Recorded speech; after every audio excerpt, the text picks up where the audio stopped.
3 to a 4. So if you had a 3 set, you'd buy a 3A set, and immediately you'd have a 4 set. Again, Meccano haven't done that anymore. That's part of the past era of Meccano. We went from the 50s into the early 60s, 61, 62. This is the type of set that was coming out. This is called the light red and green period. Before that, we had the dark red and green period. It may not look a lot different, but it is. This is sort of an orangey colour. This is more of a red colour. And then Meccano decided to go to more engineering type colours, black and a sort of a burnt orange or yellow. And so these colours became predominant probably about the early 70s. So that was for about 5 or 6 years. They retained those colours, all the different sets. This is number 7, which is rather a big set. And they also named them like Mountain Engineers set or Airport set or Seaport sets. They tried to go as themed sets rather than different sets for different building purposes. Then Meccano decided to go for the multi-sex look. Rather than sticking to just toys for boys, they thought they'd include girls on the covers in the hope that that would get some of the fairer sex to take up Meccano collecting. I don't think it was that successful, but the sets remained basically similar, although we went to blue and this mustard yellow and zinc. Zinc was the colour of the finish on them.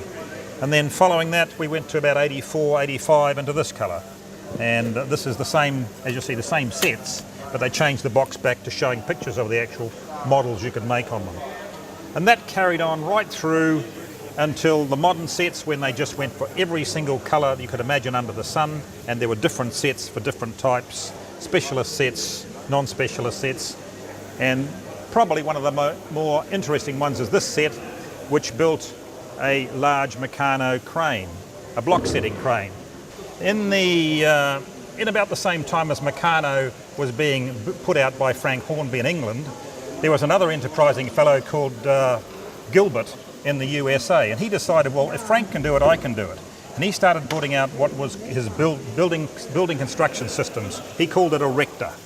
Okay, and so these models here that you see here, these are some early examples of a rector. This truck is called the White Truck, and it was about 1920s to 1930s when it first came out. One of the very first truck models to be put out, and most Americans would recognise that instantly as a white truck model. Next we have an excavator. The excavator bucket was very similar to the Meccano bucket of the same vintage, and that used gears and various things to run it as well, as you can see there. I have substituted some Meccano parts for it, but the original motor is still in here, and yeah, it's quite an interesting model. The next one is some of the later erectors. This is about the 1940s, 1950s erector, which a lot of the people of our age would have grown up with in the States. And here's 2 of the sets that come from that period. This is a 1949 number 9.5 set. The biggest set was a 12.5, and this is a about a 1950s to 53, around about that. It's 50s anyway, 8.5 set. This made the Ferris wheel, which is shown on the box, and this other big pumping engine here. Gilbert was very similar to Meccano in that he liked bright lithos and bright colours and thought that people would buy them if they had those types of things in the adverts. The next step down, we come to an English manufacturer, and this is called Primus Engineering. The Primus Engineering was put out by a firm in about the 1920s, 1930s, and the firm was called Butcher and Company. Now they used to make cameras, and they still do, I think, very good cameras, but they went sideways and made this metal construction system, but they use wood. And so you see here, you have a railway carriage made of wood, you had the train, you had a car construction set, which you could build up to make different car chassis, and you had a clockwork motor. Very similar to Meccano, but different. And then moving on from there, we come back to some more real Meccano, as we call it. This is a mechanical workshop set which came out in about the 1990s, 2000. Fairly modern set, and it gave you the opportunity to make a working gearbox for a car, and a number of other models. Quite clever. These sets here are mainly remote control sets. They will work by a remote control starter, and they'll run around the floor, do various things. Some of these smaller sets were made just for children to play with, and they will just roll on the floor. Later on they brought in some sets which had pull back and go motion, like some of the children's toys you've seen about today. These also are remote controls. This is another remote control here. We can run the wheels on this so you can get some idea. I won't put it on the floor because it'll disappear. We have steering on the front. This one will also hook into your iPod and play various bits of music through it. These sets here were some of the very latest Meccano sets. I've sort of put them to the back. This one here goes about as far away from Meccano as you can get. Mainly a plastic body, a little bit of Meccano, bolt together systems, and it's based on the Gears of War computer game series. So it's all fantasy stuff made for kids to be attracted to. They brought out this series which was really unusual. This is called the Time washing machine, complete with what's called a rabbit, which flies around inside it, and you can see it washes. It's like a spin dryer, if you like. And this one is a racing toilet of all things. Now, where else would you find a racing toilet? And it's a pull and go motion as well. So if we carry on further down, we have the Tintin series. Meccano took on board the Tintin series and the film, and they made special models up for it. They made this seaplane, they made a small red Jeep, which I haven't got here, which there's a photograph there, and they made the rather nice Unicorn, which is the Tintin sailing ship. On the website at the time, I saw another aircraft they were designing but they didn't make, and that was this one. So I thought, well, I make it, so I did. And then there was a Tintin submarine, of course, which everyone that's read the Tintin books would know. So I built one of those. This is a shark submarine, made to look like a shark. And yeah, so that's basically what that represents. Then about the time that boys in the UK were buying Eagle comics, a set came out called the Dan Dare Spaceship Builder set, about 1950s. And here's a couple of examples of models that are made up with that set. And as you can see, they were the Dan Dare comics were being run as a strip in the Eagle comics, and so the adverts came out at the same time, and I believe this was quite a good seller. Now, both of these sets were found in New Zealand, and so they obviously were widespread. They went from here through the UK out to the colonies. Everyone was happy with them. The next thing we have, which is a Meccano little whimsy of my own, is based on a model by a guy called De Villiers. And he, in about probably the 17th or 16th century, I think, he invented this perpetual motion machine. He had hammers flying around on the end of shafts, and he thought by running them round, he would be able to create perpetual motion. I've, of course, achieved that with a rubber band on the back, but the concept is there. The weights push down, they push the flywheel round and round and round. Something a little bit different. My name is Malcolm Booker from Sydney, Australia. I brought a little vertical steam engine. It was an experimental one, and the mechanism is such that it does not need a crank, and it got over the problem of having the patent on the crank. This little model will run all day, and it'll run all day tomorrow. The motor's only got very light duty, and I've had it at an exhibition in Melbourne. I've had it at an exhibition in Sydney, and I've had it for a few years. And it works silently and without falter, and I'm very happy with it. And it's a model that I can be confident with to take anywhere. And how long has it been running? I started it at 9 o'clock this morning, and I'll turn it off when the exhibition closes tonight, and I'll turn it on tomorrow morning at 9 o'clock and turn it off when it finishes it tomorrow afternoon. Okay. When did you build it? I'm not sure, but about 10 years ago.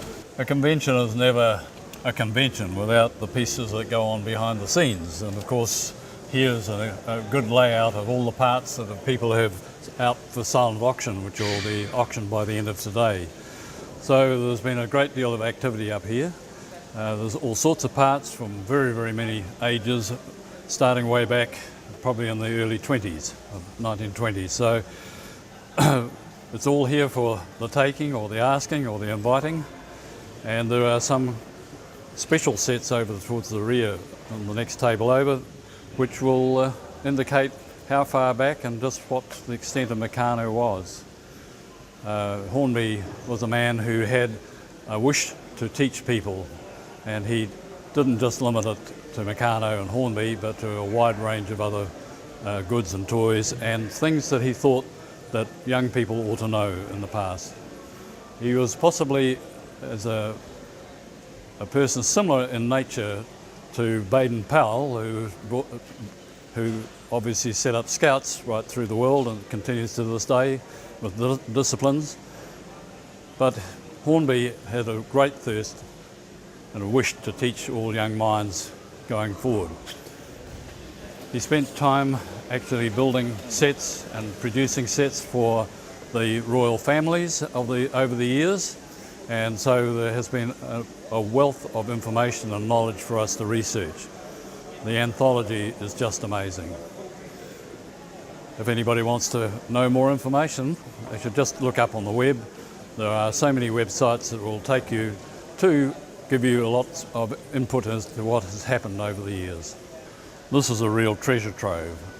So you see people up here fingering their way through this, and at this point I know one of our modelers has really got his eye on it because he's seen a number of parts that he's been looking for years in there. So it has suddenly jumped from the quote here of $125, the next bid is $265 for that little box of bits. And I'm sure before the day goes that will have reached a much higher figure than that. Well, I'm Les Meggett from Auckland. I got my first Meccano set when I was 60 years ago. It was a number 6 set, which I've still got the bits of. But like most Meccano men, I got out of the hobby when I was a teenager and only got back into it about a decade ago. And was lucky enough to have a bit more funds at the time to buy more parts, so I finally got the ultimate of having a set 10, which I'd always wanted to have since I was a boy, of course, like most of us. My real passion is cranes, and I've been making cranes, bigger and bigger cranes for the last decade or so. Now this is a Liebherr crane made in Germany. The prototype is it's a city compact crane. Its main difference from most mobile cranes is that the cab, it does two jobs. It sits on the front of the carrier, and the steering's attached to the steering wheel, and therefore it can drive away, so all this drops down and sits on, and so that's the steering going on there.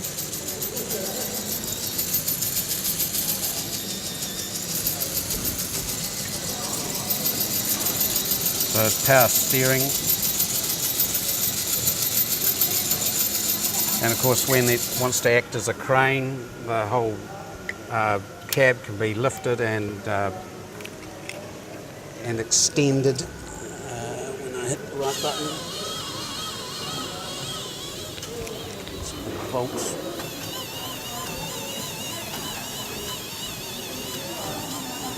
As well as change the angle of the cab so the driver can see what he's up to.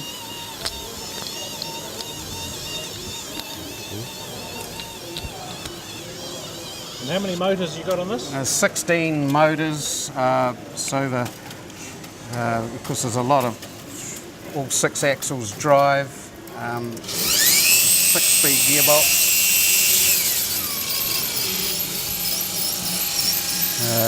So there's 4 differentials.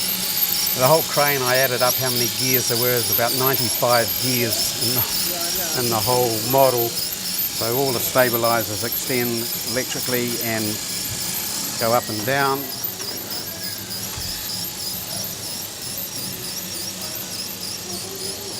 And the jib, of course. Biggest problem is to get this crane to luff using stainless steel cables, because Meccano doesn't have any hydraulics. I should turn that off.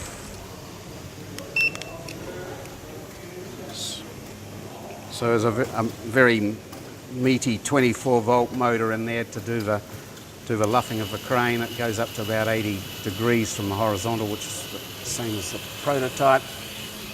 That was probably the biggest challenge in this crane, is getting that to work. Are there any parts you have to make yourself, or is it all genuine? No, it's all genuine Meccano, except the motors and the tyres, which are ashtray tyres from probably the 60s. No, I try not to make parts. It's try and keep to the system as much as possible. There's a big range of ages of parts. So some of the gears are 1920s. The yellow plates on the body are French Meccano, probably as modern as we are, only 2 or 3 years old. And there's the red plates on the crane are 1960s Binns Road, Liverpool Meccano. So there's a real range of parts. These some very smart design with the actual Liebherr crane. The little ladders fold away and for easy access. It's very smart design, really. And then this equipment box lifts off on as the real crane, so you can get it into a tighter space on the building site. Well, there'd have to be some plugs, of course, to attach to the front headlights and things. But so what do you do from here on? I mean, you've built this one. You're going to build one bigger and better? No, I don't think it's going to get any bigger. Because it's getting too heavy to carry.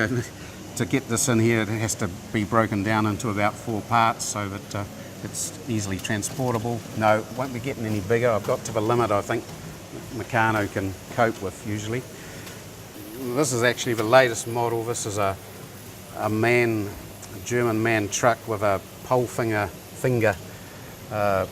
knuckle crane on it, which had quite a few challenges to that because it's a fairly tight space to get these things to work, because in the prototype, of course, all these are hydraulic cylinders, and that I tried to do it by pseudo hydraulic cylinders, but the forces were too big, so that didn't work. So